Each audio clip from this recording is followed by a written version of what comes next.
Great. Hi to everyone online and in the room. Thank you so much for joining.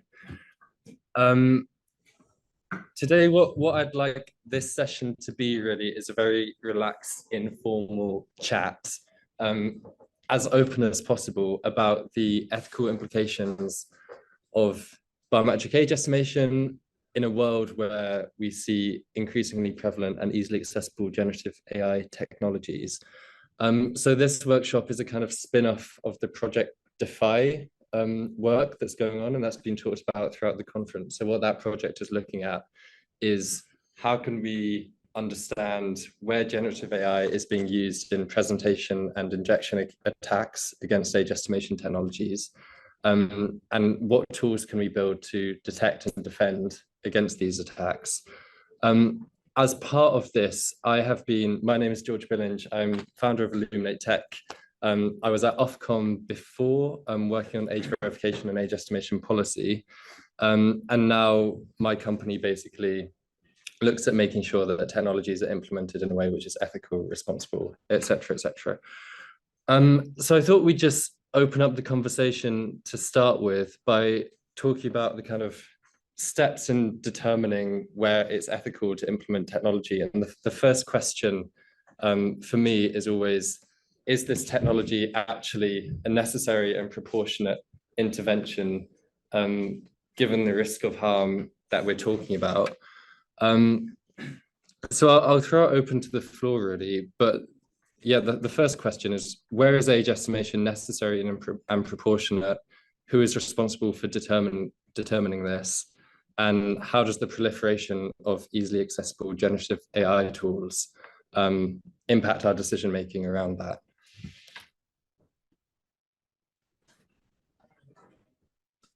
Hey, Tony.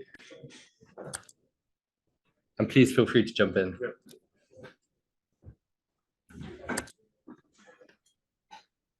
Hello. You take a seat anyway.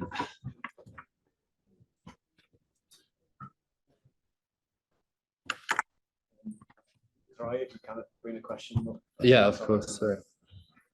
Oh, we might need to do that on this laptop.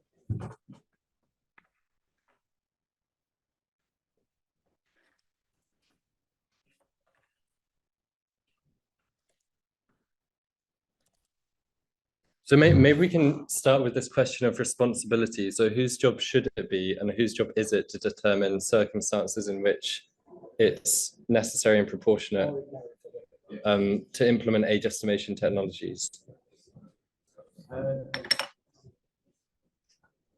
Chat about this the other day of who is the duty bearer versus people halfway. I don't know. Okay, no worries.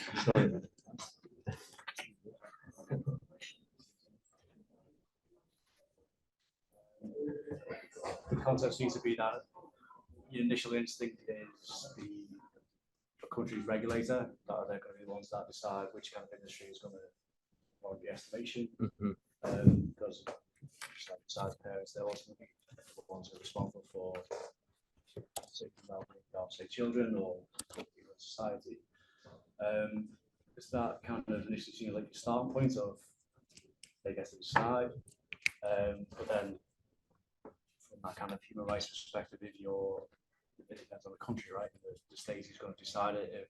If a dictatorship that decides one thing compared to a democracy that's more progressive in terms of who's involved and what's decided. You got the users who get to dictate to their extent. So you've got people that actually use the technology and have a say of whether or not they think age estimation is necessary. You're going on the idea that most people are genuine and good. Kind of the consensus is going to be a lot of people think this this technology or this kind of company needs age estimation. You think that there's something there. Sorry, I'm taking a lot of time here. No, please. I think because it's so nuanced, because then you could have like, well, what if you have like a portion of the population that, for whatever reasons, like political, religious, whatever, they think certain extremes, and you think, well, the majority of it represent more progressive ideals that you want. So. Yeah, no, I think that makes a lot of sense, and it's definitely the starting point. So I suppose an example that might be useful to talk about in this context is if we have a privacy preserving form of actually, let's move on to the second question for now, because I think that's going to help the conversation a bit. So how do the concepts of accuracy, robustness, reliability, and fairness influence ethical considerations? And how might the emergence of generative AI influence how we weigh up these concepts?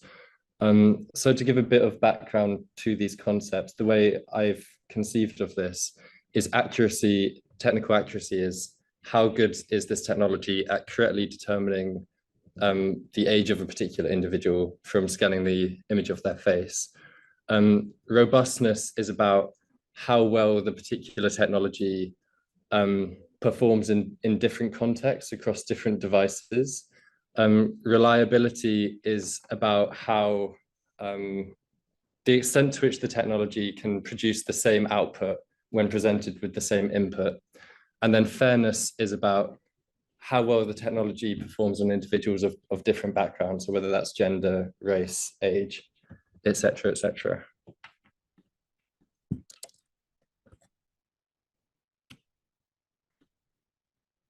So here, for example, accuracy normally might be seen as the most important concept, right? Because if you're intervening in people's online user experiences, it's unlikely that that is going to be a proportionate intervention if the technology isn't actually accurate, if it can't do what it claims to be doing. But I guess the question here is, how does the emergence of generative AI, how does the proliferation of generative AI influence that decision-making process? When you mention generative AI, is it related to, let's say, the security or capability to use generative AI in order to circumvent age estimation? So that's it. So I guess, and I'm just to set the scene, I'm not at all from expert on the age estimation side. I'm here because of the ISO meeting on the other side. Okay, great. But I'm more in the identity management space, cybersecurity authentication, biometrics as well.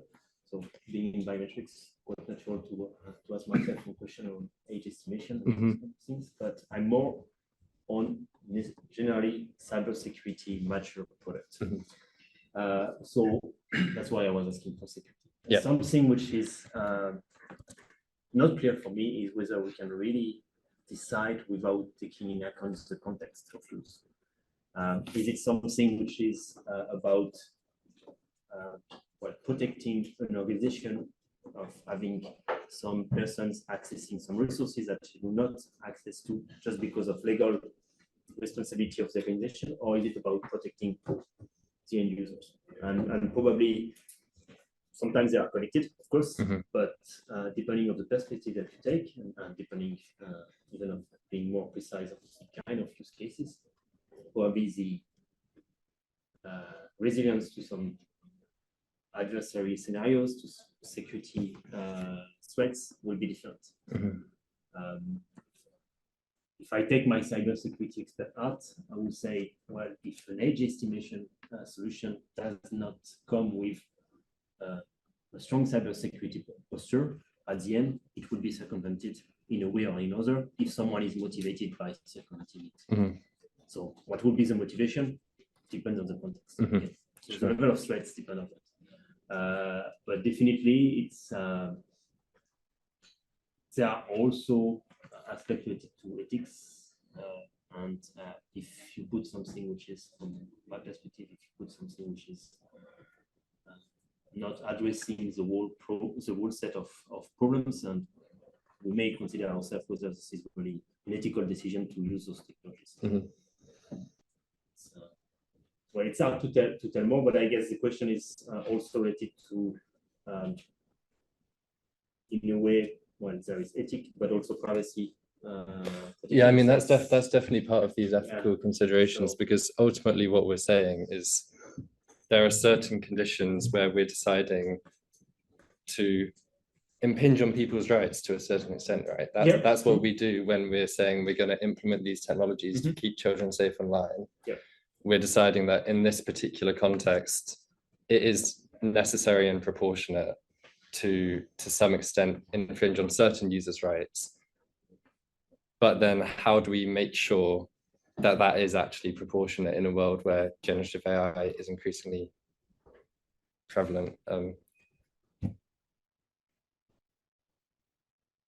Don't know if anyone else wants to come in. Andy, look at you.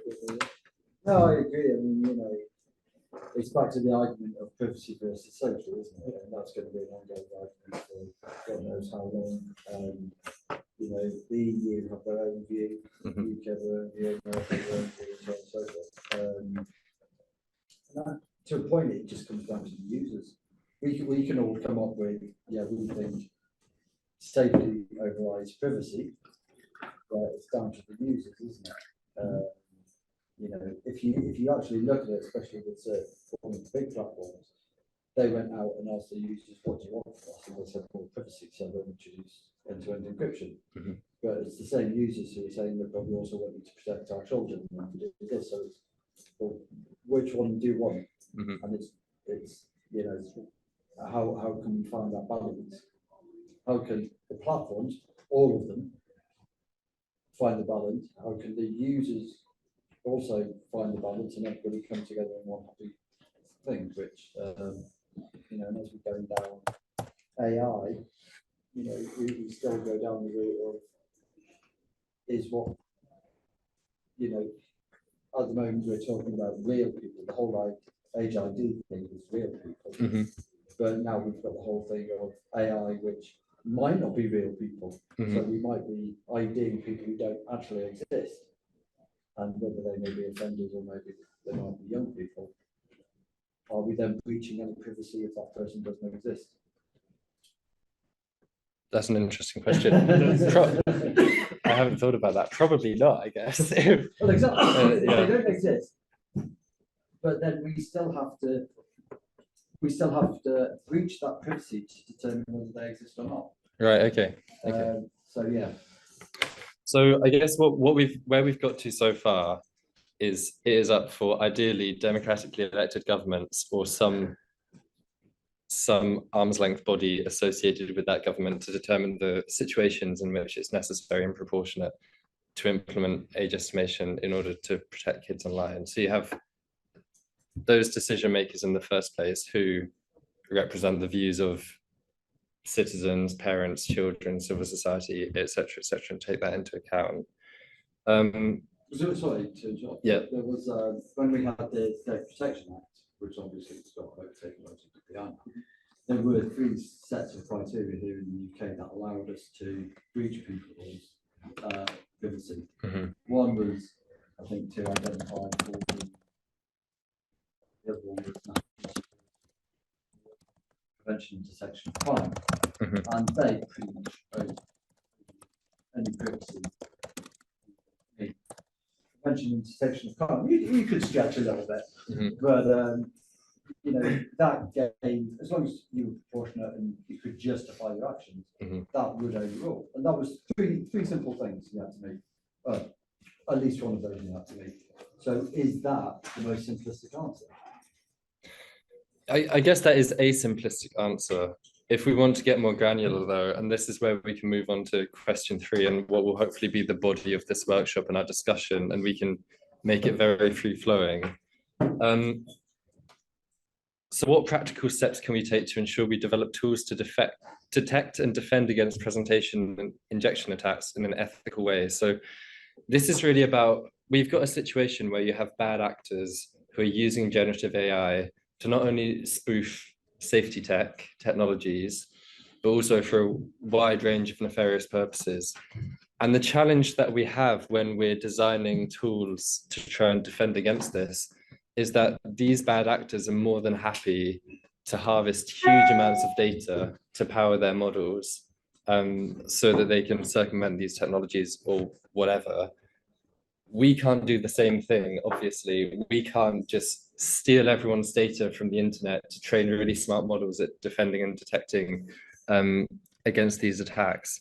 So I guess I'd be interested to hear, I don't know what the expertise of people in the room is, but the first step is often acquiring good quality representative data sets. That's what you have to do if you want to train these models. The challenge is, how can we do that in an ethical way? So I will open that up I know there is a to the I room. know there's a couple of people who are doing it on a voluntary basis. You can supply your imagery on a voluntary basis, and then you feed that into the systems that are being created. But not everyone is going to do that. Mhm. So I know that's one thing that is happening, but how you can do it on a mass scale. Just to weirdly hear from a different chat that the guy just gave about deepfake stuff. He said when it came, for example, to children's data, because there aren't that many available sets in comparison to adults, would that be like a weird kind of indicator in itself? Because of the, if you got like a government standard deepfake of from like children's available data, that is pretty crap, and then you've got the bad actors who are just taking it from anywhere and everywhere, and theirs is really, really good. Is that itself not a reflection that, right, okay, this is too good to be real? Or like, compared to our standard models are showing that. If that makes sense. The one difficulty that one challenge when you try to defend against deepfake, to detect deepfake, is that you are basically to be able to detect any kind of deepfake, or you aim for, while a specific bad actor may just generate one very good deepfake that you cannot really tell apart. For instance, I don't know if this is for kid safety. That's definitely an issue, to collect huge amount of data to be able to train deep learning algorithm in order to detect deepfake. However, if I'm a bad actor, for whatever reason, if I want to be detected as maybe as a kid or maybe as an adult, I just need to have one good deepfake representing someone. So I can maybe use the kid of someone else across the street, takes as many pictures and video as I can, just by tweaking the kid, and then based on that, I generate a deepfake on the kid. Mhm. That's done. While for detecting, I need to go across all the city and across the population representativeness taken in account to be able to detect. That's completely unbalanced, Yeah, compared to what we try to solve. So that's really hard to. For adults, it's a bit different, because probably we will at some point voluntaries providing different features with different categories of age, etc. should be feasible, but for kids, we don't know. We can figure out. Might just clarify, when you say deepfake, because, or when we're talking about AI, it goes from the extreme, literally Photoshop, doesn't it? Yeah. Which is coming under the AI thing to the real good. Yeah. AI. We've got the videos now as well. Yeah, obviously. videos. So when we say deepfake, are we talking fake? Or are we talking the best of the best? Well, I think the only reason why we call it deepfake is because in the past there was certain signal processing and image synthesis algorithms that were used to generate some fakes faces, and at some point we moved to the use of deep learning algorithms, and they were very, very good at doing this once well trained. So the name deepfake. I mean, at the end, at some point, all those algorithms, the AI will be integrated also within Photoshop, etc., to be able to generate synthetic faces within your different drawing. And yeah, deepfake would just be one to fake face within Photoshop. Can we ask a question? sell access to their image? Well, that's so, as far as I'm aware, there are kind of 4 different basic models for obtaining data. You've got the opt-in model, you've got a compulsory model, you've got an opt-out model, which is where you basically presume consent of people, and you say if you opt out, then you don't have consent. And then you have a kind of market-based model where donors of data receive some kind of compensation for their data. Those are kind of 4 big picture categories of how you can gather data, and they all have their pros and cons. So the opt-in model, people can just volunteer their data for specific purposes, but it's very hard to generate large representative data sets with that model. And if it's less representative, obviously it's going to be. Sorry, go ahead. I think, from a child actor perspective, that, if you wanted to get access to kids, and you have access to kids in India, kids in South Africa, for instance, like offering very little money, and you could get an identity there quite easily. There are people selling image sets just to be used in AI. But to beat the system is what I'm thinking of. That we, as a threat actor, I'm going to go, no, I'm going to contact kids online. I'm going to get them to do whatever is necessary for them to set up, but they take control of their account.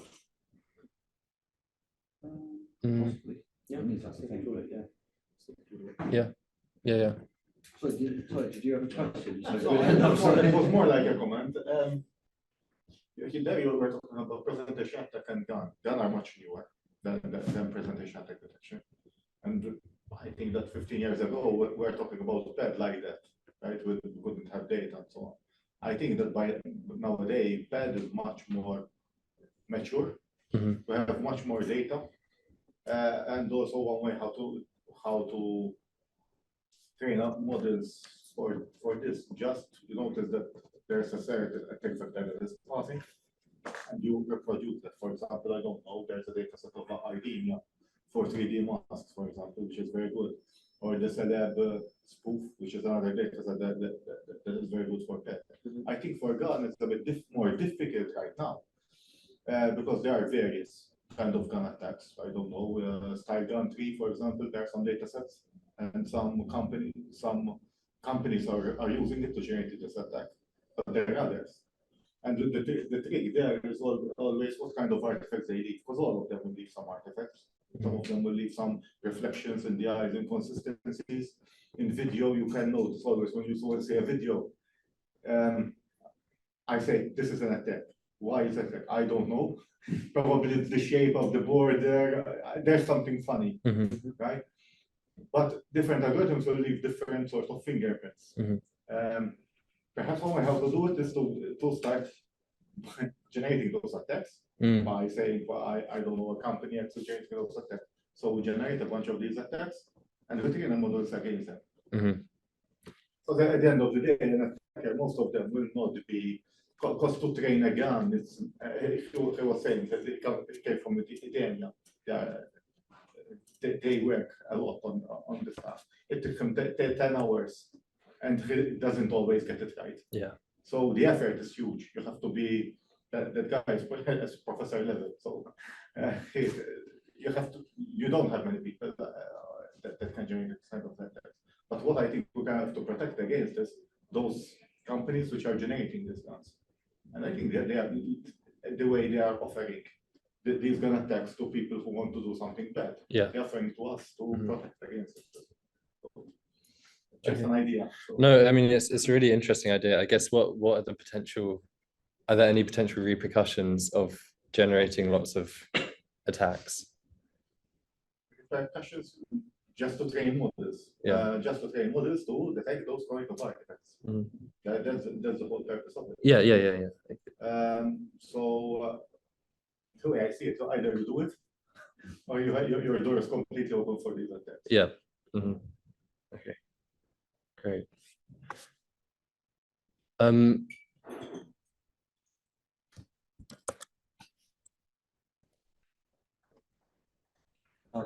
Question, is there a truly ethical way? I'm not sure. Well, that's the question, isn't it? And if there are, I guess one of the things we need to figure out is if, as you say, there are different levels of deep fake attacks. To what extent should we concern ourselves with all of them?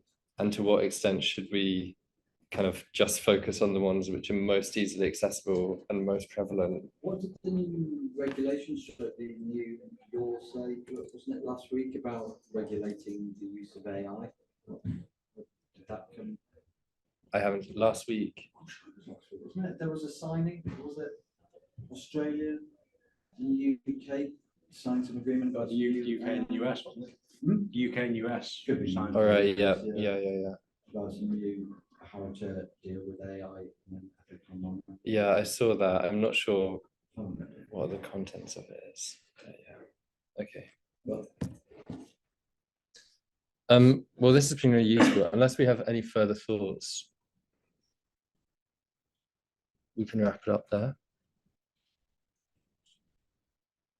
no, it's a tricky one. I mean, I just wonder whether, you know, you could do it where, you know, where people sign up for a platform or change the terms and conditions of the platforms, whatever those platforms are, Mhm. there is something, not that anybody reads them, obviously, but, you know, your data may be used to train AI to identify, you know, criminal offences. So that would be the kind of opt-out model Yeah. of I mean, data no one reads it collection. anyway, so let's be fair. But, Yeah. it is if anyone ever complained, oh, you've signed up. I'd be interested actually in people's views on what model of data collection they think is most appropriate, or is it not possible to say that because it's such a case-by-case situation? Yeah, it's something it's more difficult when it comes to children. Yeah, In particular, it's very difficult because you need to get consent. yeah. Even to consent from adults, you need consent, but from children, it's more complicated. So that is usually why it is hard, for example, face matching for children. Probably, if we look at the demography at the age of under 16, the performance will drop. Because simply none of these models were considered. Even age estimation, I'm sure about this, age estimation drops at the under 18 years. And to obtain consent, you need to know that the person you're obtaining consent from understands Yeah, the so for potential. gun, you don't have that. Yeah. Gun, that is the advantage, it is generated. Mhm. So you don't need consent to train against it. Yeah. Yeah. Sorry, go on. Still thinking about question 3, sorry. It was the other kind of side of things would be the resources to fight against this. So you said before about how often does this happen in terms of these attacks? Do certain companies, obviously stuff that involves like children platforms gets a priority of stuff. So well, companies who run these things, you know, have they got the resources to buy and invest in the age assurance kind of protect the tech, or do they get resources from governments and that, let's say, look, you're a high priority target here for bad actors, so we're going to help you do this, this, and this. Here's our package of recommendations, any platform support. Because then if you have some who are, you know, they're dealing with like children's data and online stuff there, but they're a small SME who hasn't got the money to pay for super fancy tech to detect deepfakes. I guess in that case, you just have to say either this technology is redundant, or you'd have to say it's the cost of doing business if the government is setting particular expectations. That's a bit under like the Ofcom modes, isn't it? They're looking at the big techs and saying, come on, you've got the money to do all this. But when they look at the smaller businesses, they're like, okay, we're being a bit more flexible with it, because maybe they're not as, you know, as high priority. Yeah. But it depends on the risk of harm. If it's a small service and it's highly, highly risky, and you saw this with something like Omegle, Yeah. it might just be that the cost of doing business is either you need to improve your safety measures or you need to shut down, and that's just the internet we're living with now, you know. Right, I think we're a minute over, so we should probably skedaddle. But thank you everyone for coming along.